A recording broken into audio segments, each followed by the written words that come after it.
let's go around. Let's start seeing how things go. Will you start us off, Rebecca? Yes, I have 2 successes because apparently I couldn't read my third dice. I was like, oh, this match. No, it doesn't. So I have 3, 2 of a kind. Okay, 2 of a kind. Aww. Hello, sweetheart. Is that okay? Or Yeah, that's okay? I love that. So that is a partial success. So, yes, one match, kind of 2 dice that match, is a partial success. How did Trip do? 4 of a kind.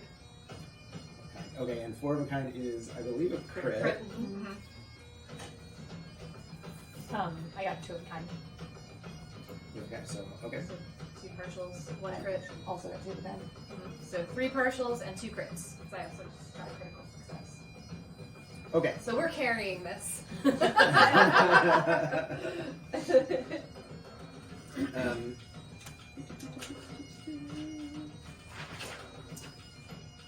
So I will kind of give you the framework kind of what happens here, and then you can kind of fill in some of the gaps.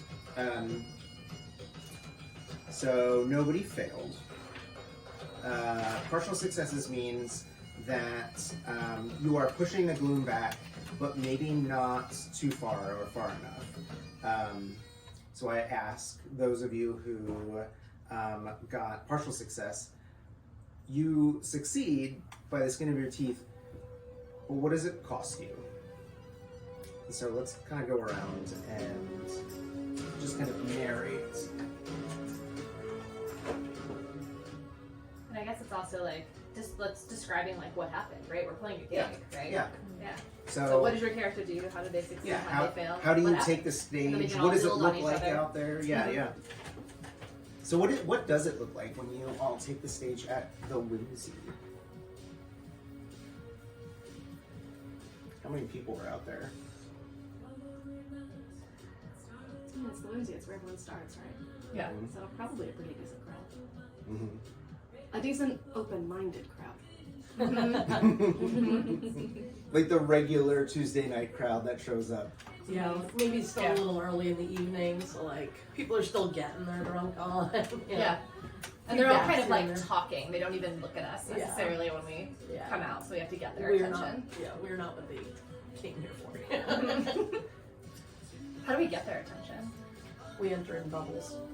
Yeah. Pop and deposit us on the Uh-huh. stage. Yeah. I think then like the crowd just goes silent. As we descend in bubbles, they're just like, oh my gosh, do we like pop the bubbles with our sound? And that's how it starts. Yeah. So there's a few people in the front rows, the splash zone, that are a little bit confused and startled. We did not supply ponchos. He's popping bubbles. Thankfully, you know, what was it, our aromatherapy probably came along, you know. So we got this, like, really amazing, like, setting up the scene. And then because it's our first gig, I think it's just that, like, things were good, but there was obvious misses. Like, we're just not quite there. So for the 3 people who sort of missed, Yeah. how did you miss? Was it like maybe somebody's bubble didn't pop right away? No, They're having I a hard think time mine with popped, but like we were in that hot, stuffy hallway for so long that like the hurdy-gurdy was not feeling so great, and I popped 2 strings like in the first 10 seconds of the first song, and like it was okay. Like the rest worked. Like I improvised a little bit, but we were missing those bass notes from the hurdy-gurdy. So like, we knew. The audience didn't know. They didn't have anything compared to, but like I knew it could have been better. Yeah. Yeah, and I get so distracted by those pop strings that I completely forget that I was actually planning on playing an instrument, because I'm like, oh wait, hold on, like hyper focus mode, loose strings, Yeah. gotta do something with them. They may actually just be a cat pretending to be a human. Sometimes it's actually the ship's cat. Yes. 3 cats in a trench coat. Yep. During the sousaphone bridge, I experimented with what was actually a really beautiful extended run that I just like got so into that I fell off the stage. But then I just jumped back up and like kind of relaunched into it. And, yes, thank you. Oh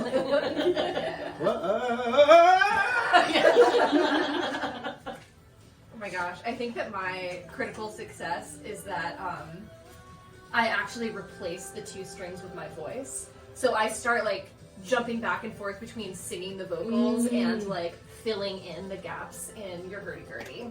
Perfect. Oh wait, no, I fell off, and then there was like a little breaking. There was just like whispering, "Come on, crowd surf me." Until like, a couple people like reluctantly crowd surf me back on stage, and I'm like, I am a god. You actually make the pose. Yeah, right. I love that so much. What's your critical success look like? You know what? Why not? I'm shredding the bridge and just decide, screw it, I'm gonna do a split, which I succeed at. Amazing.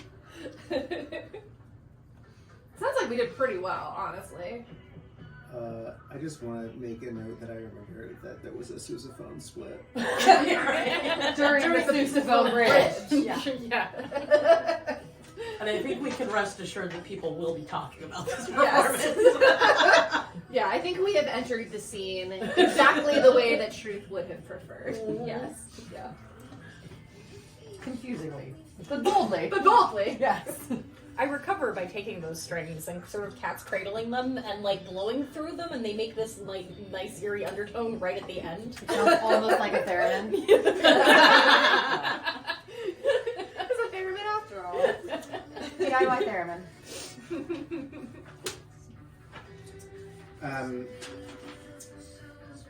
So I think that it's like 2 crits and 3 partials, which means like on average, it's like kind of like middle, like right in the middle there, like full success. They would book us again. Yeah. Yes. Like, Yeah, you're not. Yeah. And then, you know, on the Ancora, I guess where the whimsy is, kind of, what does it look like as the gloom is cleared back from this place? Like, in what ways had it started to kind of like seep into the edges? What does it look like? What is like this doubt and despair and depression look like as it takes hold, and then what does it look like when it is cleared out? the AC starts working in the back hall. And Yeah. the HVAC settles out, so it's no longer freezing up front or super hot in the back. Also, there's no longer like Tuesday night dive bar, like vaguely smoky, yellowing at the edges, can't see in the corners. You're no longer It's now hearing that like- like sticky floor Yeah, on your shoes yeah. anymore. Like now it's just floor. Yeah. Yeah, It's up yep. to you. Curtains Yeah. are You're not dusty afraid to and touch it. threadbare, Yeah. like, yeah. Yeah, The kitchen starts working again. yeah, and The somebody's fryer like, was down, fryer but now they're works. doing now French they're doing fries. wings. yeah, and that one like empty tap that had just been clogged up, and even though the new beer was in, suddenly like the bartender's like, "Yo, it's working." I think the bar back who had been missing for like the last like 3 months Finally, shows is up like work finally again. comes back Yeah. with a bucket of ice, and the bartender says, "Where have you been?" And he said, "I was getting ice," and no more is said. But he now that bar He got back ice. is back. Just accept it. Malicious compliance. He came back with He fulfilled his obligation. I mean, he may have also been with somewhere in the gloom. Maybe it was just bad news all the He way. actually got trapped in one of the bubbles. And when we finally started playing, the bubble popped, so he could come back. The bubbles of unknown origin. Just floating around town in a bubble for 3 months. And so I'm like getting this like kind of feeling that like maybe this place, this Ancora, had started to get like what is the name of this? Because we have the name of the venue, the Whimsy, but what do we think that this particular like kind of place, this town, this city was called? Cheers. Cheers. I mean, Great. like, I Yeah, am. I like it. Yep. I love that like every band starts off on Cheers. Yeah. And this is like how Cheers keeps the gloom away. Right. Is by constantly being the launching point for bands. Yeah. I think that like it really is this like post-apocalyptic world, and that's all that's left of Yes. this 20th century culture. Yeah. Somehow the Cheers survived. It in the Yes. 20s. Yeah. Yeah, that's it. Now I'm kind of like picturing it a little bit like the set of Cheers. Yes. And I immediately pictured like a factory town. Like, And I'm like, there's Yeah. some Like impossible Depot in Baltimore, and now we've dimensions. upgraded to Metro Baltimore down the street. Yeah. That's what we did by pushing the glue back. Yes. And if it is the actual set, then that means there's some impossible dimension. And what happened was the barback had gone through a door that actually leads somewhere that you can't possibly get to because of the layout, and just got trapped there for 3 months. Yeah. And now it's Yeah. back. Yep. Yeah. And now he's And back. so grateful. Yeah. Yeah, and like the common thread that I'm like noticing is like things were like not working, things Yeah. were dirty, things were sticky, like, and I'm thinking about that like everywhere. If this was kind of like a blue collar town, you know, like a factory town, like things were just getting gunked up, things weren't working right, like just trash, you know, and just like that was what the Gloom was doing. The Gloom was like, I'm gonna throw some trash around and make it really gross. And it was like quickly kind of like becoming this place that was like maybe people had thought this place has seen better days, like this place is on its way out, like and it's just kind of grody now, and now all of that just disappears. And the Ancora is as it should be, at least for now.